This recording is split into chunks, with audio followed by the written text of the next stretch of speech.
Well, it's official. You can say goodbye to week number 2 in the NFL. Welcome to NFL Power Rankings. It is presented by Energizer. Mike Amelon with Eric Edholm. By the way, the rankings, they are available on NFL.com. You can scan the QR code to check out the entire list. Eric, I guess we can look at week 2 now and say, hey, maybe some of those biases that we had coming into the season, we can boot those.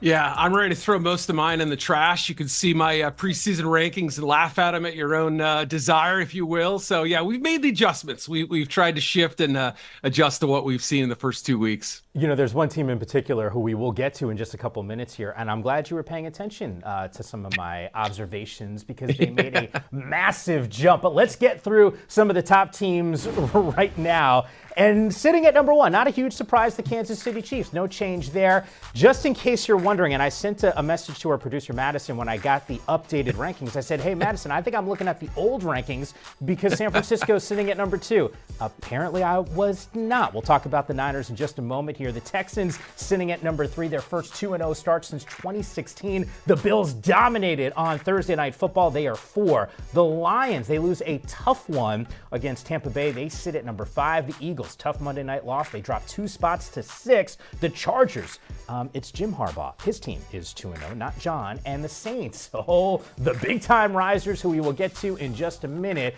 moving all the way up to number 16. All right, break this down for me. You lose, and yet you're still the number 2 team on your power rankings. Make the case for the Niners not changing. Yeah, and, look, I hear what people are saying out there, right? Deebo Samuel's going to miss time. We know CMC's already out, and, they haven't quite looked themselves, especially on Sunday at Minnesota. But they lost up there last year, and they lost to a quarterback who has, practiced against this defense all year. Still a pretty close game. I know that one turnover probably, helped make it a little closer than it should have been, but still. I believe in this team long term. I'm willing to kind of invest in them. Maybe 2's a little high. I was prepared to move the Eagles ahead of them. A little Monday night game got in the way there. So that was a little bit of a last-minute freak out there where I thought, all right, I'll leave them be. I'll put them at the number 2 spot. I'll take the heat that comes with it. I still think long-term this team's going to figure it out. They had some issues in early October last year. They're having them a little sooner this year. Consider me unworried, Mike. I'm sticking with them for now. Okay, so just macro vision of how you do these rankings, it seems like you're still future casting for San Francisco's squad, and it's not necessarily about where they sit right now. Yeah, I'm sorry, but there's going to be a little bit of a weighted system for teams like the Niners and even like the Ravens, who we'll get to later in the show, who I didn't throw down the rankings 20 spots just because they're 0-2. So if you've built up a reputation and you have the same coaching staff and the same core in place and you start slowly, I'm not going to throw you in the trash because you have a proven track record, and that to me matters. Now, look, that's not to say that the Saints or somebody like that, can't keep moving up with wins, or the Buccaneers or somebody like that. But when there's a team that has that record, like the Chiefs who almost blew it, like the 49ers who lost, like the Ravens who are 0-2, I'm going to give them a little bit of a benefit of the doubt in that case. Well, I'm glad you bring up the Bucs because they score a giant win against the Lions, who I'm sure that watching the film this week has got to be a little tough here. 1 touchdown in 7 trips inside that red zone. Hutchinson was terrific with 4.5 sacks. And once again, I mean, you look at these rankings, you can make a case. Maybe the Bucs should be in front of the Lions. That's not how you have it. But why the Lions just a 2-spot drop? Yeah, another team that I think from really the midpoint of the 2022 season showed that they, are one of the better teams, if not one of the best. But the first 2 weeks, let's face it, they left points on the board. Jared Goff hasn't been great. They let Baker Mayfield get after him early. Defense was actually pretty good after a certain point, but they've got to find ways to get in the end zone. Ben Johnson turns down a head coaching opportunity to return to Detroit and get this thing done. Some of it is on Goff. Some of it is on his receivers and protection, but right now there's just a little bit of a disconnect. And I thought they would finish that game off Sunday against Tampa. Just couldn't get it done. Again, another team that I feel like I've kind of bought into a little bit in terms of long-term investment, but short-term, some stuff to work out, no doubt. Yeah, look, they got a tough trip now on the road. And yes, I said tough trip against the Arizona Cardinals. We'll talk about the Cardinals as one of those teams for Eric that is rising. Monday Night Football. Boy, oh boy, a late game collapse again. They've had 4 of these games over the course of the last, this season and then last season, where they have a lead with 2 minutes to go here. But yet you only have the Eagles dropping 2 spots to 6. It sounds like not too much panic here without A.J. Brown. Yeah, I mean the Brown loss for a couple weeks. I think they can manage. They managed it last night, right? I mean Saquon Barkley outside of the third down drop had a really good game. Devontae Smith came up with some big catches. Dallas Goedert was ignored most of the game, and then came up big late. So you look at this. Was it a play calling thing? No, it was the right call. They had it. Was it a drop? Yeah. Was it a fluky thing? Absolutely. I still feel like they probably should have gone for it on fourth down and run some more clock off, or run the ball there and then run it again on fourth. The field goal ended up doing nothing. So, yeah, this is a team that has found ways to lose games that they probably shouldn't. And that was an issue that, kind of plagued me with them all last year. Even if they were, 10-1 at one point, there was still that doubt because of games like this. So, yeah, this one is going to be hard to swallow. Over a 99% chance to win it, according to Next Gen Stats, when they lined up for that third down play. So, kind of wild to see it happen in front of the Lincoln Financial Field crowd. And it was church quiet after that one. Yeah, they're not the only really good team in the NFL that has issues closing. The Baltimore Ravens, one of those squads, and we'll talk about the Ravens coming up in just a bit here. Meanwhile, the Chargers, hello. I don't even know if we've seen this team at the peak of their powers right now, but the one thing that we knew heading into this season, it was going to look a lot different. It has, and it's run the football, and run the football. Yeah, I mean, Jim Harbaugh basically said on day one what he was going to do, and we all said, well, okay, sure, he's got Justin Herbert, he's got a good pass blocking line, but he's done exactly what he said he would do. And, the identity of this team has completely changed, and all the defensive lapses, haven't added up the way they did last year. Not perfect, but Sunday was an easy chair game. They really took control early, made life heck for Bryce Young, and sort of put it in auto drive a little bit. The competition will raise. There's no doubt these first two games were not their most challenging two on the schedule, but I like what I've seen. Herbert looks a little bit more comfortable, and J.K. Dobbins has sort of found a resurgence here. You just hope it's going to last, because he's had such an injury-plagued season, but so impressed with the early performance of the defense. Love the direction of the team right now, and they're flying high for now, even if they do have some warts. Yeah, you mentioned leveling up in competition. They will hit the road against the Pittsburgh Steelers. Meanwhile, it is time for our future champions, and it is presented by FanDuel. Taking a closer look at the standings in the NFC South and the odds to win this. Look, the Saints, I'm not surprised that they're sitting there at the top. I think there's a real case for the Bucs, and don't look now, but the Atlanta Falcons with the road win in Philadelphia, I think they're in the mix. Yeah. The point is, this is a logjam here. I like the Saints coming off of week one. Apparently now we had room on the train, and I get that, but you really like them now. This is a massive jump, 16 spots into the top 10 at 8. Mike, we have set a power rankings record, at least under my watch, right? My predecessor, I'm sure, has had a few that exceeded that, but I could deny it no longer. You beat Carolina at home in week one, bully for you. That's great. Good job. You beat Dallas in Dallas, a place where they'd won 16 straight regular season games. Whole different story. And Mike, this wasn't a fluky game. Anyone who watched it knows. Tom Brady knows. The Saints got after them early. Their big play percentage is super high. Their efficiency has been amazing. Derek Carr hasn't thrown 40 passes, but he's probably the league's best passer statistically right now. Look at Alvin Kamara's juice is back in his legs.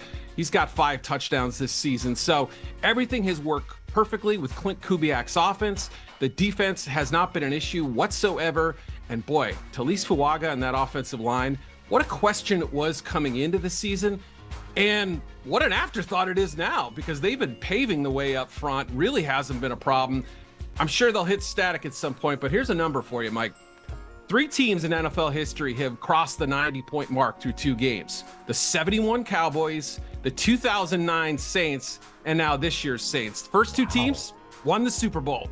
Guess where the Super Bowl is this year? New Orleans, baby. So I'm just saying, it's kind of lining up to where if it is indeed a special season, the final game will be in their hometown. I'm going to be asking you to reference that stat throughout the course of the season. I'm starting to get higher and higher on the Saints team as we move closer to really the gauntlet of the season. Meanwhile, there's an 0-2 team that's still sitting in the top 10. Find out who that is. It's coming up next on NFL Power Rankings, and it's presented by Energizer.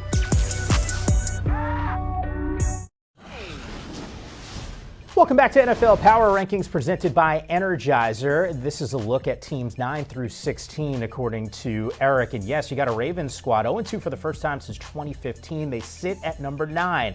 Number 10, the Packers. Who needs Jordan Love, right? Malik Willis watched his backfield run wild. Number 11, it's the Cowboys. A stunning defeat at home. Meanwhile, the Tampa Bay Buccaneers, 4 straight years now, they are off to a 2-0 start, and they are in that 12th position. At 13, it's the New York Jets who score that first win of the year. It's on the road against the Titans. At 14, the Steelers, also still perfect on the year at 2-0. The Vikings, only at 15 after taking out San Francisco, who Eric still has at number 2. And at 16, it is the Cincinnati Bengals. Joe Burrow, by the way, 1-9 in weeks 1 and 2 in his career. Just a really odd stat that I was able to dig up. All right, Ravens 9-0-2. I'm not worried, but I don't like this if I'm a Ravens fan. Talked to a friend of mine who's a Ravens fan in Baltimore the other day, and he said the vibes are a little bit ugly right now. And I get why, right? I mean, it's not just the 0-2 record. It's kind of how those games have unfolded. It felt like the Ravens had a great opportunity to win both, especially Sunday.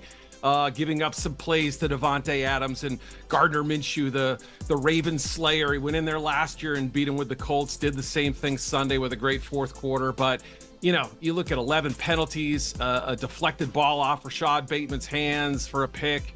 It just felt like there were a lot of fluky things that worked against them. And I'm like you. I haven't panicked yet. I'm not saying to bury this team. I don't think they're dead and gone. And just look at the AFC North, Mike. I mean, you know, the Bengals are struggling. The Browns are kind of going sideways. It's hard to know exactly where these teams sit right now. Steelers look pretty good, but what are we rating those wins? So I'm still saying the Ravens are the champs of this group until further notice. Yeah, we'll get to the Steelers here in just a moment. I'm with you. The way this division is going to shake out with 2 teams like Cincinnati and Baltimore sitting at 0-2, this race during the season is going to be an absolute juggernaut. Meanwhile, the Dallas Cowboys, you know, Eric, at 11, they didn't just lose. They got absolutely throttled at home against the Saints team, who, by the way, you have in the top 10 right now. But I don't know what to make of Dak in this squad. Yeah, you know, a statement week 1 victory followed by a dud at home. And that's the danger of week 2. We sit in this sort of delicate place where teams' identities haven't been defined. And, you know, teams are allowed bad games, right? You know, they lost to the Arizona Cardinals last year, I think in week 3 on the road. And it was kind of a fluky game, at least as far as how most of the regular season went. So do we chalk that up as this? Or are the Saints truly among those elite teams and they don't stack up head to head? You couple this with the loss to Jordan Love and the Packers in the playoffs, that's 2 straight they've lost now at home. And so have they lost their edge? I don't know, but there's something a little off now all of a sudden. You know what the worst part is from a Dallas perspective? We think they're a good team. I don't know if that's necessarily the case, right? Like the last couple seasons here, they're beating up on the bad teams in the NFL, and then the good ones they're struggling with. So it's hard to really gauge where they should sit. Top half of the league makes sense. 11, maybe a touch high, especially when I look at the Buccaneers, 1 spot behind them. Tampa Bay, I think they got better wins right now. Well, clearly they have better wins because the road one against Detroit. Any consideration of maybe having Tampa Bay in front of Dallas? Yeah, these teams were all kind of real close. There was this group at the top where, you know, we had the Chiefs and, you know, a few other teams that you feel like belonged in there. And then there was this drop off to this next group, and that included Tampa Bay. And, you know, what they did Sunday shouldn't be overlooked at all. It was a game performance by Baker. You see him scrambling with his legs. He made some big throws too. The offense definitely slowed down in the second half. I don't know that Detroit's a fantastic defense, but the point is they won the game. They made more plays than Detroit did.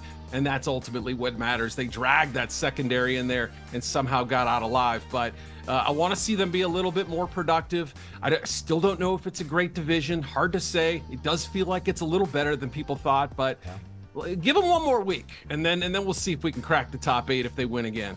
Well, they have Denver, so they got a good opportunity to go and do that. Sure They did move up 4 spots, so it's not like you didn't love them up. But sitting at 12, I don't know. I think there's an argument they should have been a touch higher. Meanwhile, the Steelers, they're at 14. Eric, they got one touchdown, 1 offensive touchdown so far this season. I don't know what to make of this team's offense. Yeah, I don't either. And it sounds like Justin Fields is going to get another shot. This calf injury has been lingering for Russell Wilson. I mean, they have 2 road wins, right? In a big test coming up against the Chargers. I think kind of a measuring stick for both of those teams. And, you know, that'll help sort our rankings out. The more of these head-to-head matchups between teams in the top half, teams in the bottom half. And so, look, you know, their defense has been really good. They've led 8 scoring drives, 9 scoring drives. So they've gotten in position. It's been a lot of field goals, not enough touchdowns.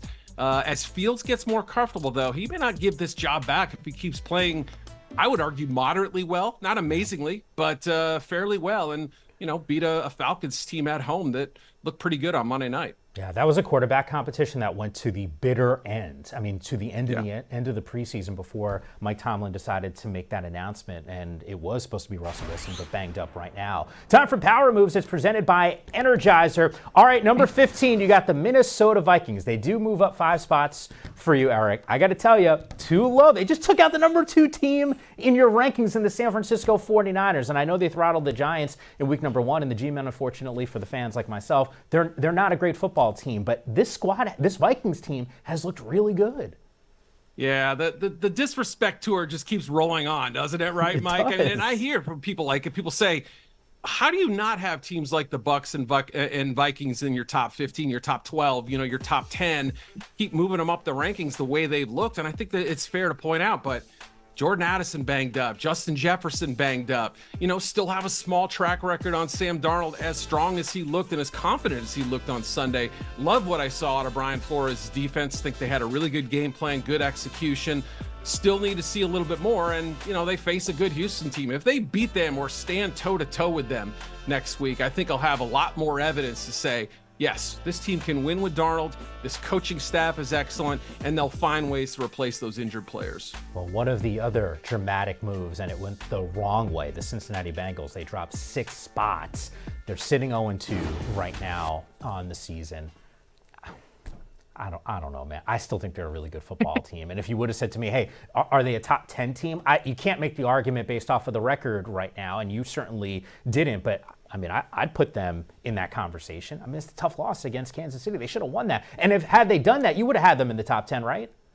I'd have moved them up, or probably at least kept them the same. Maybe I had them overrated in the preseason. Maybe I had them too high after week 1's loss. But, you see this team. You at least saw the Super Bowl potential in that club on Sunday. Yes, they lost it with 2 horrific penalties, but they're the ultimate Rorschach test. Do you look back and see the history that you said, the 1-9 start for Burrow, the historic slow starts under Zach Taylor, or do you look at the body of evidence that says by the end of the season, they usually figure it out when Burrow's healthy? So that's kind of what I'm betting on. I thought they looked like a top half team, and like you said, on their best day, I think they're absolutely in the top 10. The worst part about this, if you're a Bengals fan, you didn't get the win in week 1 that everyone thought you were going to get against the Patriots, and now you're sitting at 0-2. I mean, this is not, at worst case scenario, you thought you were a 1-1 football team, and you lose a close one against the Super Bowl champs. You say, oh, okay, cool, like we're still there. Now, all of a sudden, there's some questions around this squad in that division, which we highlighted already here on Power Rankings. It is going to be interesting to watch. Meanwhile, they're on the short list of maybe the best win of week number 2. Where do the Atlanta Falcons sit in the rankings? The answer to that is coming up next.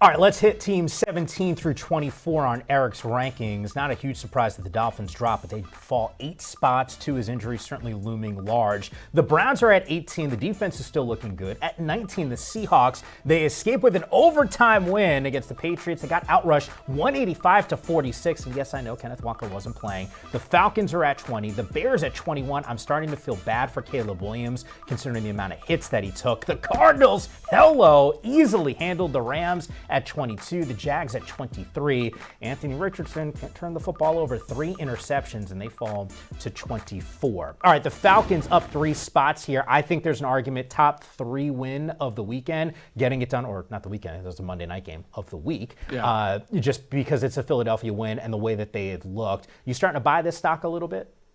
Yeah, I'd say it's the biggest Falcons win in a couple of years at least, right? This was exactly what they needed. And this is why they went out and got Kirk Cousins. Early in the night, his passes were coming up short, losing some steam, didn't look like his legs were into it. Was he even healthy? All the Michael Penix talk started on Twitter. And then this last drive, Captain Kirk, ran them down the field before the Eagles even had a chance to adjust. No pass rush, by the way. Where was it, Philly? I don't know, but big plays from the wide receivers. They had to get Drake London more involved. All he does is catch the game-winning touchdown pass. But early on, the offensive line, the run game, defense, all kept them in the game and gave them a chance to come back and pull off that stunner. Yeah, look, I do Monday Night Football, the postgame on NFL Network. When I tell you down the stretch there, I mean, I think it was 6 plays, 70 yards, and a buck 06, something along those lines. I mean, phenomenal job by Kirk Cousins. This is why they paid that dude all the money that he got this offseason. At 22, I'm actually happy we get to love up the Arizona Cardinals here. They hung tough in week 1 against the Bills. They lost that game, but huge win, and they looked like a juggernaut offensively against the Rams. Kyler Murray is having a terrific start to the season. I don't know if everyone's caught on. Maybe if you got him on your fantasy club, maybe if you live out in Glendale or that part of the country. But let me tell you, he looked fantastic on Sunday. They got Marvin Harrison Jr. involved right away, right? All 4 catches, all 130 yards, both touchdowns, all in the first 9 minutes of the game. So it was incredible after his sort of slow debut and a rough start to his season. But you know, they have James Conner in the run game. They have the tight end in McBride. You know, the offensive line was really opening holes in the run game. And defensively, Mike, this team has taken it on the chin the last year plus, but that was Jonathan Gannon's best defensive performance by his club Sunday, even if it came against the beat-up Rams team. I was very impressed. I love the momentum of this team, and I can't wait to see where they end up. Yeah, Marvin Harrison putting a smile on every fantasy owner's face because I think there was a little concern coming off of week number 1, but dominant early. I mean, in that first half, he was ridiculous. You mentioned the Rams as we get through the rest of the rankings here. They check in at 25. Look, they're the walking wounded. They drop 11 spots. They get healthy. I'm sure we're going to have a different conversation. The Raiders are at 26. The Patriots, maybe they're tougher than we think. They're the 27th ranked team. The Commanders at 28. The Titans, Will Levis continues to cough up the football. They're 29. At number 30, the Broncos, Bo Nix still trying to figure it out. The Giants, oh my God, dude, at 31. And then the Panthers, a lot of changes there. We're not going to talk about the G-men at this point. The Raiders, I think when you win against one of the best teams in my mind in the NFL on the road in their house, you deserve at least to be talked about. The Raiders, that was an impressive win. Down in the fourth quarter, didn't matter. Minshew, just dealing. It might be their biggest win of the year. I mean, I still have my questions about Gardner Minshew. Is he the right guy for this offense? We'll find out, but Sunday looked great. You know, Davante Adams is still here for a reason too, and they made it the great work of him. Week 1, not so hot. Didn't think they looked very good. Week 2, second half was a different story. So they're in the right direction. But for me, 6 of the 8 quarters haven't quite looked right. They've looked like a bottom 8 team to me more than they haven't. But they absolutely came through with a huge win. Credit to Antonio Pierce, and it wasn't looking great, but when you top the Ravens in Baltimore, you're doing something right. Yeah, you know, one other note here, and I know we already talked about Baltimore, some of the issues defensively, I mean, Davante Adams just was tearing them up in week number 2, and we saw some breakdowns, and you highlighted it last week on the show against Kansas City. Just something to track here from a from a Ravens perspective. Panthers, maybe the most significant news, you're a number 1 overall pick, and you can't make it into past 2 games into your sophomore season. What should we make of this news on Bryce Young getting benched with Carolina?